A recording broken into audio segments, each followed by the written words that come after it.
Baba për herë të dytë Princ Leka ndan pamje të ëmbla të Geraldinës me vllajën e vogël teksa i këndon. Princ Leka ka ndarë momente emocionuese nga familja e tij pak javë pasi u bë baba për herë të dytë me bashkëshorten Blerta Celibashi. Në një video të publikuar në Instagram, princi ka treguar vajzën e tij Geraldinën nga martesa e parë me Elia Zahrian teksa i këndon një këngë vllajt të saj të vogël, Aleksandrit. Në pamje, Geraldina dëgjohet duke i kënduar voglushit vargjet. Kam me ja tregu unë gjithë botës mbar se në këtë shtëpi lindi një vlla. Ma përkëdhel këtë shpirt veç me një shikim. A e ndal ti kohën birim?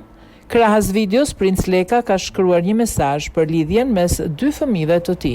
Një melodi dashurie nga Geraldina për vllajën e saj të vogël Alexander, kujtimi i parë i një lidhje që do t'i shoqërojë gjithë jetën. Ka shkruar ai. Princ Leka dhe bashkëshortja e tij Blerta Celibashi u bën prindër të një djali pak javë më parë dhe e kam pagëzuar me emrin Alexander. Çifti kurorëzoi dashurinë me martesë në një ceremoni private në muajin mars. Lajmi për ardhjen në jetë të djalit erdhi pas ndarjes së Princ Lekës nga aktoria Elia Zahria me të cilën ai ka vajzën Geraldinën.